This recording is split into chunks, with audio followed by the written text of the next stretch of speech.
दोस्तों जय हिंद। मैं हूं शम्स तबरेज और आप देख रहे हैं टाइम्स मेल।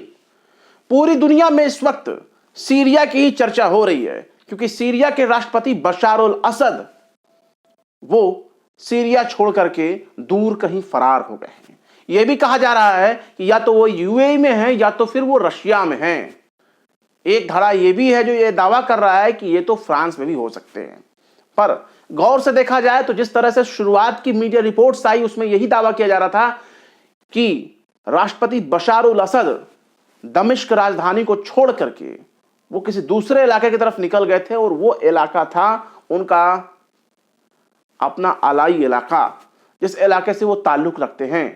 लेकिन जहाज उधर जाने के बाद फिर यू टर्न आता है और उसके बाद फिर यह दावा किया जा रहा है कि उनका प्लेन जो है, उनकी जो फ्लाइट थी वो रडार सिस्टम से गायब हो गई और यह भी अंदेशा जताया जा रहा है कि उनका फ्लाइट जो है, प्लेन जो है वो क्रैश हो गया।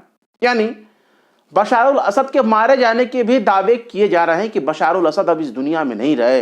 लेकिन गौर करने वाली बात यह है कि रूस की तरफ से जो स्टेटमेंट आया और उसने कहा कि रूस के राष्ट्रपति बशार अल असद ने अपने ओहदे से इस्तीफा दे दिया, रिजाइन दे दिया और उसके बाद उन्होंने देश छोड़ने का फैसला किया। उन्होंने देश छोड़ दिया है। तो जब देश छोड़ दिया है, वर्ड आ गया, तो यानी कि रशिया को यह मालूम है कि बशार अल असद जिंदा हैं और हैं भी तो कहां हैं।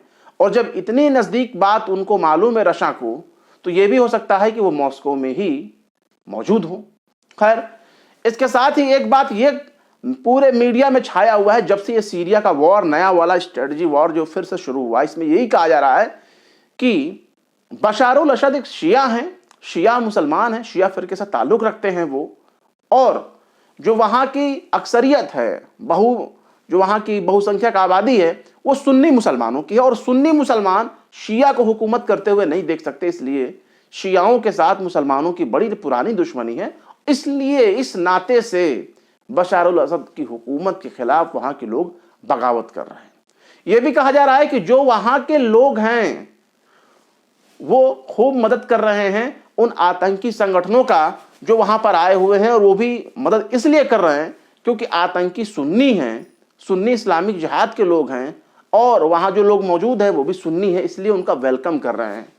सीरियाई आर्मी भी का तो वेलकम कर रही है, भाई सुन्नी सुन्नी है, मिलके आओ और शियाओं को मिटाओ, शियाओं को भगाओ, इस तरह की बातें की जा रही हैं। लेकिन यहां सवाल यह है कि शिया और सुन्नी का मसला यहां क्यों उठाया जा रहा है।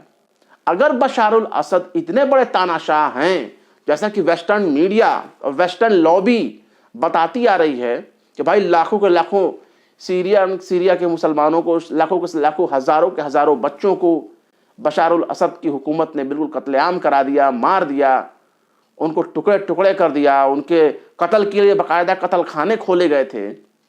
इस तरह के जो दावे किए जा रहे हैं, इन दावों की सच्चाई से इतर यहां सवाल यह होता है कि जिस बशार अल असद के ऊपर इतनी तोहमत लगाई जा रही है, अगर वो तोहमत सच है तो बशार अल असद को एक जालिम सियासतदां कहा जाएगा, एक जालिम हुक्मरान कहा जाएगा। उसके शिया और सुन्नी होने से क्या फर्क पड़ता है। लेकिन यह भी आप मान लीजिए कि जो इस वक्त हथियार उठा करके पूरे सीरिया पर कब्जा कर चुके हैं, राजधानी दमिश्क पर कंट्रोल कर चुके हैं, अपनी हुकूमत कायम करने का जो ऐलान कर रहे हैं, यह तकफीरी गिरोह मुसलमान नहीं है। आपको जानकर यह ताज्जुब होगा कि यह मुसलमान ही नहीं है। यह दाढ़ी टोपी रख लेने से, अरबी जबान बोल लेने से कोई मुसलमान नहीं होता। उसी सीरिया में ईसाई भी अरबी बोलते हैं, उसी सीरिया में जो नॉन मुस्लिम, जो मुसलमान नहीं है, वो भी अरबी बोलते हैं। और अरबी जबान तो मदर टंग है वहां का। उस अरब खित्ते में जो भी पैदा हुआ है, जो भी वहां का रहने वाला है, उसका मदर टंग, जबान, मादरी भाषा, मातृभाषा जो है वो अरबी है। अरबी बोलने वाला सिर्फ मुसलमान नहीं होता। और इसी बिना पर तमाम लोगों को कहा जा रहा है कि ये सुन्नी मुसलमान है और बशार अल असद को शिया मुसलमान बताया जा रहा है। जबकि बशार अल असद जिस फिरके से होने का दावा मीडिया बता भी रही है कि वो शिया हैं, वो शिया भी नहीं हैं, वो मुसलमान नहीं हैं। यानी जिनको हटाया, बशार अल असद को हटाया गया, वो भी मुसलमान नहीं हैं। वही यूएस की एक प्रॉक्सी है जो इस वक्त मिडिल ईस्ट के अलग अलग इलाकों में कब्जे करने के ऑपरेशन को अंजाम दे रही है। और वही एक बड़ी प्रॉक्सी है, जैसे अलकायदा कहा जाता है, जिसे ISIS कहा जाता है, जिसे अलग अलग जिहादी तंजीम कहा जाता है। वो तंजीम कौन है? वही तंजीम है जो सीरिया में इस वक्त हथियार उठा के चल रहे हैं। हयात तहरीक अल शाम, मोहम्मद अल जुलानी, नाम देखिए ना इन आतंकियों के, नाम में मोहम्मद भी है, ताकि ये साबित किया जा सके कि भाई साहब ये सब बिल्कुल प्योर नस्लन अरबी हैं, मुसलमान हैं। और ये मुसलमान होकर के देखो शियाओं को मार रहे हैं, क्योंकि शिया सुन्नी को मुसलमान नहीं मानते, मुसलमान जो सुन्नी वाले हैं वो शियाओं को मुसलमान नहीं मानते, दोनों लड़ रहे हैं। और मीडिया में यही कुकुर मुत्ते की जंग कई दिन से चलाई जा रही है, दिखाई जा रही है। लेकिन साहब जिस अलावी फिरके से होने का यह दावा करते हैं, उस अलावी फिरका का एक और नाम है, और वो नाम है नुसैरिया। और नुसैरिया को शिया मुसलमान नहीं मानते, क्योंकि मुसलमान होने की एक शर्त है। कोई ये नहीं कह सकता कि मैं तो मुसलमान हूं भाई, मुझे किसी सर्टिफिकेट लेने की जरूरत नहीं है। लेकिन यहां एक सर्टिफिकेट होता है हर मुसलमान का, जो भी मुसलमान है इस दुनिया में, भले ही शराबी हो, अय्याश हो, बदमाश हो, लेकिन उसके ऊपर मुसलमान होने का एक ठप्पा लगा होता है, और उसको वो ठप्पा उसके दिल पे लगा होता है। और उस ठप्पे का नाम है एक अल्लाह, एक रसूल, एक कुरान। यानी वही मुसलमान कहा जाएगा शर्त के हिसाब से जो कलमे पे यकीन रखता हो, मोहम्मद को आखिरी रसूल मानता हो, नबी मानता हो, प्रोफेट मानता हो, और जो पैगंबर आजम को ईमान रखता हो उन पर कि हमारे नबी हैं, वो भी आखिरी नबी हैं, इनके बाद कोई आने वाला नहीं है। और जो ये मानता है कि कुरान अल्लाह का कलाम है और अल्लाह के अलावा कोई माबूद नहीं है, वही मुसलमान है। नुसैरिया फिरके के साथ ये प्रॉब्लम है। उसे बहुत दिनों तक शिया कहा गया, लेकिन उसके ऊपर बाकायदा शियाओं के बड़े उलमा, अहले तशय्युं के बड़े उलमाओं की तरफ से उस पर बैन लगाया गया, उसको काफिर डिक्लेयर किया गया, नॉन मुस्लिम, क्योंकि वो मौला अली को खुदा मानता है। यानी मौला अली करमुल्लाह को वो अपना रब मानता है। तो जब वो मौला अली के रब को वो अपना रब नहीं मान रहा, रसूल के रब को अपना रब नहीं मान रहा, मुसलमानों के रब को अपना रब नहीं मान रहा, बल्कि खुद मौला अली को अपना खुदा मान रहा है, तो मुसलमान नहीं रहा। तमाम बातें खत्म। मौला अली को खुदा मानने वाले गलत हैं। और 100 में बात यह है कि बशार उल असद अगर इसी फिरके से ताल्लुक रखते हैं, जैसा कि मीडिया बताती आ रही है, वेस्टर्न मीडिया भी, इंडियन मीडिया भी, हर मीडिया ये कह रही है कि बशार उल असद जो हैं वो नुसैरिया फिरके से ताल्लुक रखते हैं, अलावी नुसैरिया फिरके से ताल्लुक रखते हैं, तो वो मुसलमान नहीं है। उसकी एक और वजह भी ये भी है कि जिस बाप पार्टी के इनके वालिद साहब लीडर थे और उन्होंने लंबे वक्त तक उस पर तानाशाही की सीरिया के ऊपर, वो पार्टी भी इस्लामिक आइडियोलॉजी को लेकर के नहीं चलती। वो सेक्युलर अपने आप को कहती है, लेकिन वो सोशलिस्ट के तौर पर गिना जाता है, जिनको कम्युनिस्ट आप कहते हैं, मार्क्सवादी कम्युनिस्ट। वो उस आइडियोलॉजी के नजदीक थे और वो रशिया के थोड़े ज्यादा करीब माने जाते थे। इसलिए जो रशिया है ना, वो ऐसे नहीं सीरिया के लिए जान लुटाने के लिए तैयार रहता है। हाँ, ये बात अलग है कि बशार उल असद ही जंग नहीं लड़ना चाहते थे और छोड़ करके देश भाग गए। बशार उल असद ने जो काम किया या उनके वालिद साहब जो काम करके चले गए, उसी का नतीजा ये है कि आज एक तरफ जब ये तकफीरी गिरोह दमिश्क पर कब्जा कर रहे हैं, तो वहां बड़े बड़े मुजस्समे गिराए जा रहे हैं, पोस्टर पे कालिक पोती जा रही है, इनकी मूर्तियों, मुजस्समों, पुतलों को खूब गिराया जा रहा है, उसके ऊपर कूदा जा रहा है, हथौड़े से तोड़े जा रहे हैं। जो इनके नाम के जो पोस्टर थे, बड़े बड़े बैनर लगे थे, जो इनकी पेंटिंग्स थी, उनको तोड़े जा रहे हैं और तोड़ करके इनका मजाक बनाया जा रहा है। वहां की आवाम जिनको दिखाया जा रहा है, जब वहां की हुकूमत ही चेंज हो गई तो क्या करे, वो इधर से भी मारी जाएगी, उधर से भी मारी जाएगी। तो दिखावे के तौर पर ही, या जिस तरीके से वो समझ सके अपनी खुशी का, वो एंजॉय कर रही है कि चलो भाई कोई बात नहीं, एक गए दूसरे आएंगे, इनको भी देखा जाएगा। लेकिन सवाल यह है कि जिन लोगों को सुन्नी मुसलमान कहा जा रहा है, क्या वो सुन्नी हैं? गौर करिए, मुसलमानों में बहुत एकता थी। 1857 में बहुत एकता थी। जंग आजादी की जो पहली लड़ाई थी, जंग आजादी का, उसी का नाम है सन 57 की क्रांति।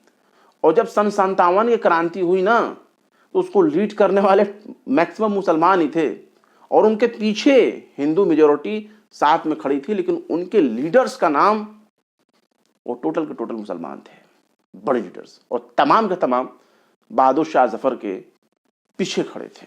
उनकी लीडरशिप में वो जंग लड़ी गई। वो जंग बाद में फेल हुई, बहुत से उसके वजूहात हैं, लेकिन उसको देख करके पूरा का पूरा वेस्टर्न मीडिया, यूरोप, यूएस, खुद ब्रिटेन जिसकी हुकूमत हिंदुस्तान पे थी, ईस्ट इंडिया कंपनी, इन सब के कान खड़े हो गए और वो समझ गए कि अगर इनको तोड़ना है तो कायदे से तोड़ना पड़ेगा, वरना अगर ये एक रहे तो फिर आजादी पाना बहुत मुश्किल होगी।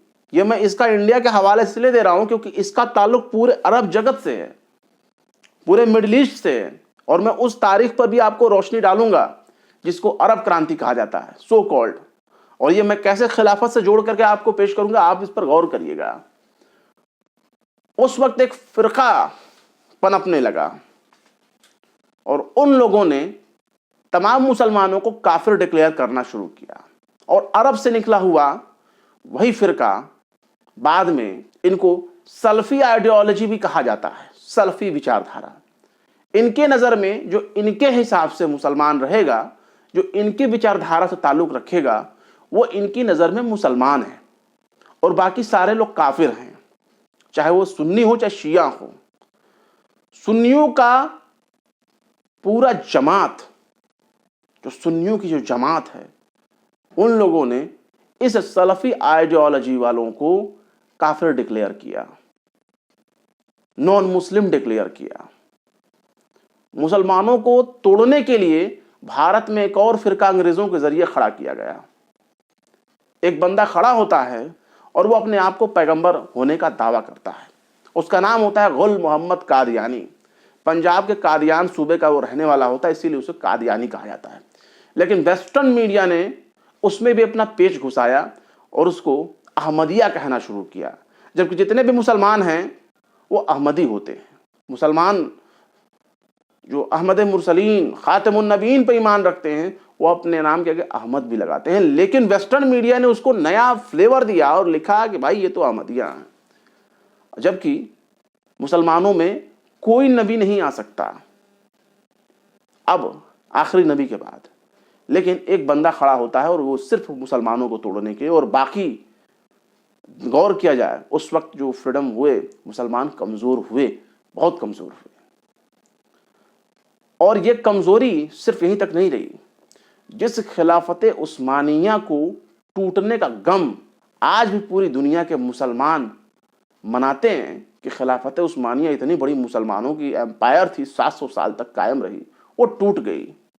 उसके पीछे भी वही सलफी आइडियोलॉजी को जिम्मेदार माना जाता है। फर्स्ट वर्ल्ड वॉर के बाद तुर्की बिल्कुल कमजोर हो गया, अरब नेशंस टूटने लगे, खिलाफत टूटने लगी, और जब टूटे तो अरब देशों के हिस्से बखरे बट गए। जो आज फलस्तीन है ना, अल-कुद्स, ये फलस्तीन उस वक्त फ्रांस के हाथ में गया। फ्रांस के बाद ब्रिटेन ने उस पर रूल किया और ब्रिटेन ने वहां ला लाकर ज़ायनिस्टों को बसाना शुरू किया, दुनिया भर के ज़ायनिस्टों को। और उन ज़ायनिस्टों ने फलस्तीन पर कब्जा करके वहां के लोगों को मार करके, कत्ल करके वहां पर एक कंट्री बनाई और उसका नाम रखा इजराइल। अब समझ में आया शायद आप लोगों को।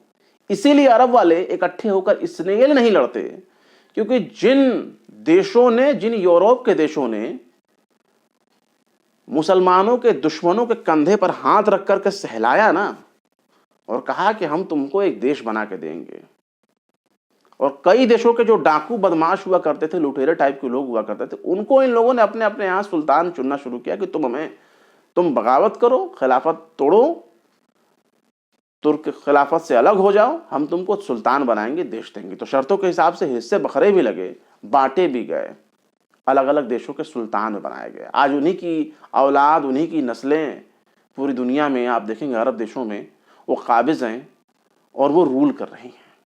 तो जिन लोगों ने इसराइल को बनाया, जो इसराइल के बानी हैं, वही लोग अरब देशों के भी बानी हैं। बनाने वाला, पैदा करने वाला एक अंग्रेज, और वही अंग्रेज इसराइल को भी पैदा करते हैं, और वही अंग्रेज यूरोपियंस, अमेरिकन्स, ब्रिटिशर्स, फ्रांसीसियंस, इन लोगों ने पैदा किया अरब को। उम्मीद करता हूं ये बात आपको समझ में आ रही होगी। अब इसके बाद बात करते हैं अरब क्रांति की। मुसलमानों को सबसे ज्यादा अगर बदनाम अगर कहीं किया गया तो वो सल्फी आइडियोलॉजी के नाम पे बदनाम किया गया, जबकि मुसलमान उनको मुसलमान ही नहीं मानते। वो मुसलमान उनको मुसलमान नहीं मानते। मुसलमानों में, सुन्नी मुसलमानों के जो 4 स्कूल ऑफ थॉट हैं, जो शिक्षा के केंद्र हैं, इमाम अबू हनीफा, इमाम शाफई, इमाम अहमद बिन हंबल, इमाम मालिकी, ये 4 इस्लामिक एजुकेशन ऑफ थॉट हैं, और ये 4 इमाम हैं सुन्नी मुसलमानों में। और इनके मानने वालों को ये सल्फी आइडियोलॉजी, जो बाद में 18वीं सदी में पनपी, पैदा हुई, अरब देशों के टुकड़े होने के साथ ही पैदा हुई, वो पूरी दुनिया में अच्छी खासी फंडिंग करती है, सिर्फ अपनी आइडियोलॉजी को फरोग करने के लिए। इनके आइडियोलॉजी में यूरोप, यूएस, जो भी मगरबी ममालिक हैं, ये उनकी तायीद करते हैं, समर्थन करते हैं, और उस आइडियोलॉजी के तहत ही मुसलमानों को काफिर डिक्लेयर किया जाता है, वाजिबुल कत्ल तक किया जाता है। शिया को ये काफिर मानते हैं। जो 4 स्कूल ऑफ थॉट हैं उनको ये गुमराह मानते हैं, काफिर मानते हैं, मुसलमान नहीं मानते। और यही आइडियोलॉजी पूरी दुनिया में टेररिज्म फैलाती है, और टेररिज्म के नाम पर आप इनको पाएंगे। ये मैं बहुत बड़ी बात कह रहा हूं। बुनियादी फर्क आप देखेंगे कि टोपी लगाएंगे, कत्ल करेंगे मुसलमानों का, मारेंगे मुसलमानों को। सुन्नी है कोई बात नहीं, उनके हिसाब से सुन्नी आप होने चाहिए, तब तो आपको जिंदगी को बख्शा दी जाएगा। अगर आप उनके हिसाब वाले सुन्नी नहीं हैं तो आपको शिया डिक्लेयर करके मार दिया जाएगा। यानी हर हाल में मौत मुसलमान की होगी, चाहे उसे सुन्नी मान करके मारा जाए, चाहे उसे शिया कहकर मारा जाए, लेकिन मारा तो मुसलमान ही जाएगा। बशारुल असद की वजह से हिजबुल्लाह सीरिया के जरिए ईरान से मदद हासिल करता था। यह बात ढकी छुपी नहीं है, यह बात हर कोई जानता है कि ईरान जो भी सपोर्ट दे रहा था वो सीरिया के जरिए ही हिजबुल्लाह को मिल रहा था, और फिर वहीं से फलस्तीन को भी मिल रहा था, हमास को मिल रहा था। तो एक सप्लाई लाइन जो सीरिया में फैली हुई थी, जिसकी मदद से हिजबुल्लाह ताकतवर था, हथियार हासिल करता था, गोला बारूद हासिल करता था, बड़े बड़े टेक्निक हासिल करता था, वो सप्लाई लाइन फिलहाल अब बंद हो गई। रेजिडेंस ऑफ एक्सिस यहां पर कमजोर हो गया। और याद रखिए, बशार अल असद चाहे जितना भी बुरा हो, फलस्तीन का हामी था, गाजा का सपोर्टर वो था। बहुत बड़ा नरसंहार, बहुत बड़ा कातिल घोषित किया जा रहा है मीडिया में, लेकिन ये भी तो बताओ ना कि वो फलस्तीन को सपोर्ट करता था, झुकता नहीं था, चिल्ला करके बोलता था कि फलस्तीन का सपोर्ट करेंगे। और मत भूलिए कि इजराइल ने भी अपने बयान दिए थे, नेतन्याहू ने कहा था कि बशार अल असद नहीं संभला तो उसकी हुकूमत को गिरा देंगे, उसका हाल भी हसन नसरुल्लाह की तरह करेंगे। यानी उसके कत्ल करने की धमकी, उसके हुकूमत गिराने की चेतावनी, और यह चेतावनी अब उसकी सच हो गई। गौर करिए कि एक तरफ लेबनान के साथ इजराइल का सीज फायर होता है, यानी हिजबुल्लाह के साथ इजराइल की जंगबंदी होती है, और ठीक तुरंत उसी समय ये तमाम तकफीरी गिरोह फिर से जाग उठते हैं, इदलिब पे कब्जा करते हैं, हामा पे कब्जा करते हैं और कई इलाकों पर कब्जा करते करते रातों रात इतनी तेजी से ये आगे बढ़े कि इन्होंने पूरे दमिश्क पर कब्जा कर लिया, होम्स पे कब्जा कर लिया, हर जगह। और दमिश्क पर जो कब्जा किया, राजधानी दमिश्क पर कब्जा करने का मतलब ही देश पर कब्जा। किसी भी देश की राजधानी पर अगर कोई देश कब्जा कर लेता है तो उसे पूरे देश पर कब्जा माना जाता है। और इसको कब्जा करते ही यूएस वेलकम कर रहा है, वेस्टर्न मीडिया वेलकम कर रही है, एंजॉय कर रही है, फ्रांस वेलकम कर रहा है, ब्रिटेन वेलकम कर रहा है, अरब कुछ देश वेलकम कर रहे हैं। पर सवाल यहां यह है कि जो वेलकम कर रहे हैं वो टोटल, चाहे अरब वाले ही क्यों ना हो, वह वेस्टर्न लॉबी के सपोर्टर हैं। और इन नॉन मुस्लिमों को मुस्लिम घोषित करके, मुस्लिम ठहरा करके कहा जा रहा है कि देखो, शियाओं की हुकूमत को सुन्नी मुसलमानों ने तर्क कर दिया, ठुकरा दिया, खारिज कर दिया और उनको मार भगाया और कब्जा कर लिया पूरे देश पर। अब सुन्नी ही राज करेगा। तो भाई साहब, सुन्नी राज करेगा तो जो ये गाजा में जो मारे जा रहे हैं ना, जिनको चुन चुन कर कत्ल कर रहा है, लाखों लोगों को जो अनऑफिशियल बताया जा रहा है कि अनऑफिशियल जो है लाखों फलस्तीनी मारे गए, वो भी सुन्नी ही हैं। अगर सुन्नियत की बात आती हो तो वो तो सुन्नी है, तो वहां पर तो सुन्नी नहीं जागा। और सुनाकर सुन्नी उस वक्त नहीं जागा जब गाजा में मारे जा रहे हैं, वेस्ट बैंक में मारे जा रहे हैं। उस वक्त तो सुन्नियों का यह गिरोह, तकफीरी गिरोह, हयात अल शाम शांत बैठा, ISIS US फंडेड वो शांत बैठा, अल कायदा शांत बैठा, और फलस्तीनी गजा के भीतर मारे जा रहे हैं, भूखे हैं, प्यासे हैं, सब कुछ हैं, सारे जुल्म सितम वो झेल रहे हैं, दुनिया का जो जुल्म हो सकता है वो झेल रहे हैं। उनके खिलाफ कोई अरब ममालिक जो है इंटरनेशनल क्रिमिनल कोर्ट में नहीं गया। अफ्रीका गया, साउथ अफ्रीका गया। शर्म करने वाली बात है, तमाम मुसलमान देशों के बारे में बात है, जो अरब कंट्री, जो सो कॉल्ड अरब कंट्रीज अपने आप को बनते हैं ना, मक्का मदीने का पासदार जो अपने आप को बनते हैं, हरम शरीफ के जो खादिम अपने आप को बनते हैं ना, मक्का मदीने का खादिम अपने आप को कहते हैं, वो भी नहीं गए। कौन गया? बड़बोल तुर्की भी नहीं गया। गया तो कौन गया? साउथ अफ्रीका गया। शर्म की बात है। गाजा में जो मारे जा रहे सुन्नी हैं, उनके लिए सुन्नियों का गिरोह खड़ा नहीं होता, बशार अल असद को मारने के लिए खड़ा होता है। और गौर करिए, यहां मामला सुन्नी और शिया का नहीं है। शिया और सुन्नियों के बारे में जिस तरह से मीडिया बढ़ा चढ़ाकर पेश कर रही है ना, दोनों मुसलमान फिरकों के बारे में जिस तरह से मीडिया बढ़ा चढ़ाकर पेश कर रही है, लग रहा है जाति दुश्मन बनाकर पेश कर रहे हैं कि दोनों जाति दुश्मन एक दूसरे को देख नहीं सकते, देखते एक दूसरे के सर काट देंगे। यह गलत बात है। यहां दलित और सवर्ण वाला मामला नहीं है कि आप एक दूसरे को, एक को ऊंचा बता दोगे, एक को अछूत बता दोगे। यह गलत बात है। ये दोनों शिया हो चाहे सुन्नी हो, दोनों मुसलमान ही हैं और पक्के मुसलमान हैं। वो वाले मुसलमान नहीं हैं टोपी लगा करके, बाल छिला करके, मूंछ मुंडवा करके। ये वाले मुसलमान नहीं है, कि वो नहीं है जो यजीद की आइडियोलॉजी वाले हैं। और ये जो सलफी विचारधारा है ना, ये यजीद को अपना अब्बा बताती है। उस जालिम काफिर को ये जो हैं अपना अब्बा मानते हैं। उसके नाम के आगे ऐसे ऐसे अल्फाज यूज करते हैं ना कि मैं कह नहीं सकता। यजीद के लिए हमदर्दी रखते हैं। अब बताओ यजीद कौन है? मुसलमानों का दुश्मन है या दोस्त है? और जो उसका मानने वाले, उसकी पैरवी करने वाले मुसलमान है कि कौन है? आप समझ सकते हो। बहुत से लोगों को बुरा लग सकता है मेरी बात को, लेकिन अभी के जो हालात है ना, आपके बुरा मानने ना मानने से कोई फर्क नहीं पड़ता। जो हालात हैं, जो सच है वो सामने दिख रहा है। उसके लिए मेरे कहने और ना कहने से कोई मायने बदल नहीं जाते। और उनको मीडिया डिक्लेयर कर रही कि भाई साहब ये तो सुन्नी है, शियाओं को मार रहे हैं। और साहब ये जो तकफीरी गिरोह है ना, वो हर जगह फैले हुए हैं। ये हर जगह अपनी पैरवी करने के लिए लोगों को बैठा रखे हैं। टीवी पर मौलवियों को, धर्म गुरुओं को, बड़े बड़े उलमा अपने आप को नाम नेहाद बनते। ये तमाम वही तकफीरी गिरोह के लोग हैं जिनको ये अल हयात अल शाम जिनको कहा जा रहा है, जिनको आतंकवादी आते हुए नजर आते हैं, जिनको सीरिया पर हमला करते हुए आते हुए आतंकवादी जो है ना, वो फरिश्ते नजर आते हैं।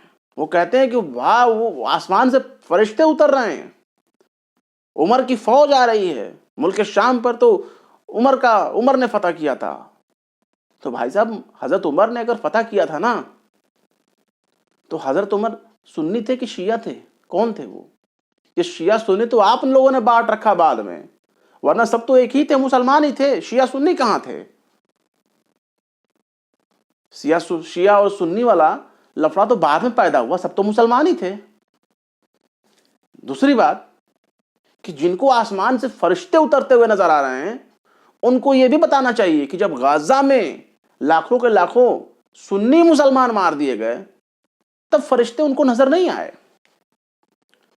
तब फरिश्ते लड़ते हुए जंग में शामिल होते उनको नजर नहीं आए। लेकिन जब मुल्क शाम में एक सो कॉल्ड शिया मुस्लिम की हुकूमत में, तथा कथित मुसलमान हुकूमत में, ये बागी मुसल्लह तंजीम, टेररिस्ट ऑर्गेनाइजेशन जिन्होंने मुसलमानों की मुंडियां उड़ाई हैं, गर्दनें काटी हैं, अगर ये हमला करते हैं ना, तो इनको वो मुसलमान मानते हैं और ऊपर से सलाहुद्दीन अय्यूबी की फौज मानते हैं।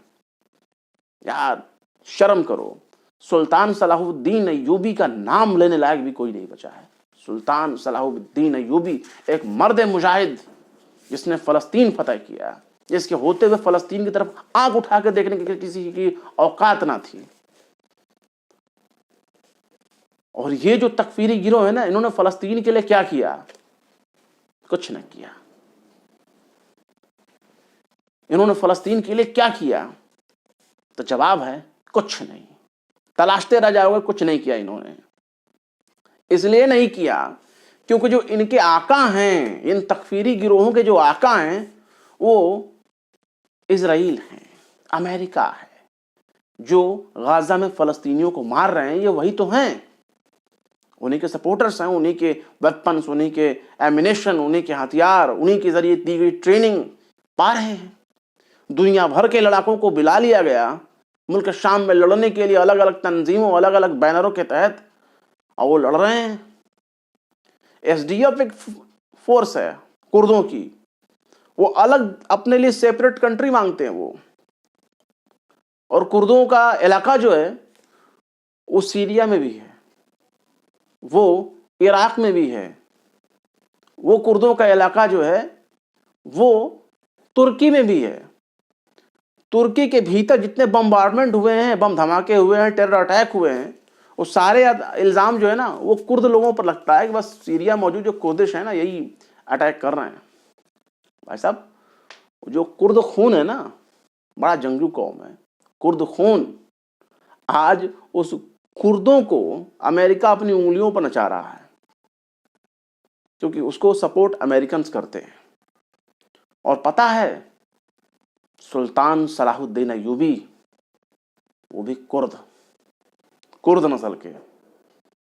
सारे कुर्द वो नहीं हैं जो अमेरिकन्स के साथ मिल गए।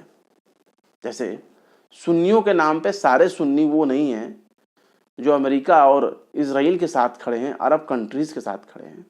बाकी सबके अपने अपने नजरिया हैं। लेकिन खुदारा, ऐसे तकफीरी गिरोहों को मुसलमान मत समझो जिन्होंने मुसलमानों को काफिर कहा हो, और ऐसे तकफीरी गिरोह को अपने लिए भला मत समझो।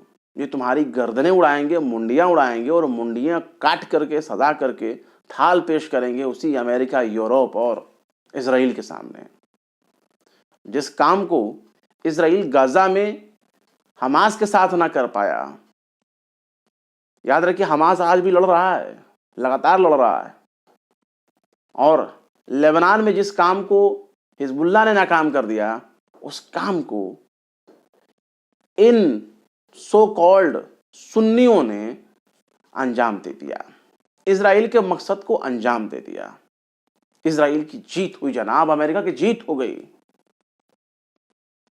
वो सुन्नी जो लड़ रहा था, जो मारा गया, उसी सुन्नी का नाम था यहया सिनवार। एक वो भी सुन्नी ही थे जो राजधानी तेहरान में, ईरान की राजधानी तेहरान में गए पेजेश्कियान के शपथ ग्रहण समारोह में, और फिर उन्हें कत्ल कर दिया गया। मैं बात कर रहा हूं हमास के चीफ इस्माइल हानिया की। और इस्माइल हानिया का कत्ल होने के बाद उनका बदला लेने के लिए अगर कोई खड़ा होकर के सामने आया तो कौन? एक शिया जिनका नाम है Syed Ali Khamenei, Ayatollah Syed Ali Khamenei, नमाज जनाजा पढ़ाते हैं वो। एक सुन्नी का कत्ल होने पर, उसकी शहादत पर, जब एक शिया हुक्मरान, एक शिया उठ खड़ा होता है और बदला लेने की बात करता है कि मैं बदला लूंगा इस्माइल हानिया कत्ल का, इसे आप शिया और सुन्नी नहीं कह सकते, मुसलमान कहेंगे आप। यहां अपनी जमीन की लड़ाई है। गौर करिए कि हमास सुन्नी है, Sunni, pure Sunni. Iran support करने वाला शिया है। यहां जंग कहां हुई? हमास के जो मिलिट्री ऑफिस होते हैं, जो सरकारी दफ्तर होते हैं, वहां आयतुल्लाह अली खामेनेई साहब की तस्वीर होती है। आयतुल्लाह खुमैनी की तस्वीर होती है। शिया लीडर नहीं है, वर्ल्ड फेमस शिया लीडर्स हैं ये, इनकी तस्वीर होती है। और सबसे बड़े सपोर्टर सुन्नियों के, अगर सबसे बड़े सपोर्टर तो यहां शिया आपको नजर आ रहे हैं। हिजबुल्लाह शिया, अंसरुल्लाह हुती कौन? शिया हैं वो। इराकी रेजिस्टेंस कौन है? शिया हैं। जिनको आप कताइब हिजबुल्लाह बोलते हैं वो तो शिया हैं। सारे के सारे तो हमास के साथ कंधे से कंधा मिलाकर लड़ने के लिए तैयार हैं, सारे उन्हीं को सपोर्ट कर रहे हैं। क्या से कितने कितने हमले कर दिए, हिजबुल्लाह की पूरी लीडरशिप तबाह हो गई, लेकिन उन्होंने सुन्नियों का सपोर्ट करना नहीं छोड़ा। तो मीडिया से शिया और सुन्नी बताकर पेश कर रही है। बात करते हैं अरब क्रांति की, जिनको अरब क्रांति कहा जाता है। आप याद रखिए, अरब क्रांति से पहले जो लीडर्स मुसलमानों के थे ना, बड़े सख्त दिल थे वो, और उनका सपोर्ट एंटी इजराइल था। वो इजराइल को सपोर्ट नहीं करते थे, बल्कि उनका टोटल सपोर्ट फलस्तीन को था। लेकिन जब अरब क्रांति होती है तो ट्यूनिस से इसकी शुरुआत होती है, और जहां जहां होती है वो बड़े बड़े मुस्लिम सुल्तान थे। ट्यूनिस से वो सुल्तानी खत्म। लीबिया में मुअम्मर कर्नल गद्दाफी, उसके जैसा बड़ा दिल वाला हुक्मरान नहीं देखने को मिला अभी तक हिस्ट्री में। कत्ल। इससे पहले इराक में एक और बड़ी शख्सियत सद्दाम हुसैन, फलस्तीन का कट्टर सपोर्टर, कत्ल। उनको भी फांसी देकर के कत्ल कर दिया गया। इसके अलावा आप देखिए, ये क्रांति, सो कॉल्ड क्रांति मिस्र में फैली, लीबिया में फैली, और यही क्रांति शाम में पहुंची। और जब शाम में पहुंची तो शाम में बशारुल असद की हुकूमत ने उन्हें रोक दिया, फैलने नहीं दिया। ये मीडिया में खूब कहानियां गढ़ी गई कि भाई साहब वो तो बशारुल असद ने ना, वो जो जितने प्रोटेस्टर्स थे उसके खिलाफ, उन सबको गोलियों से भुनवा दिया, बम्बारमेंट कर दिया, उनके ऊपर बम गिरा दिया, मार दिया। ये किसने बताया आपको? कब बताया आपको? मीडिया ने बताया। मीडिया कौन है? Western media. वेस्टर्न मीडिया का माने कौन है? यूरोप, अमेरिकन लॉबी चलाने वाली मीडिया। वही मीडिया जिनको हर टोपी वाला आतंकवादी नजर आता है। वही वेस्टर्न मीडिया जो तमाम सुन्नियों को आतंकवादी घोषित करते हैं। पूरे मुसलमानों को पैंट खुलवा खुलवा के जो लोग अपने यहाँ एयरपोर्ट पर चेक करते हैं, उन्हीं वेस्टर्न मीडिया की गढ़ी गई अरब क्रांति पर आप यकीन करते हैं।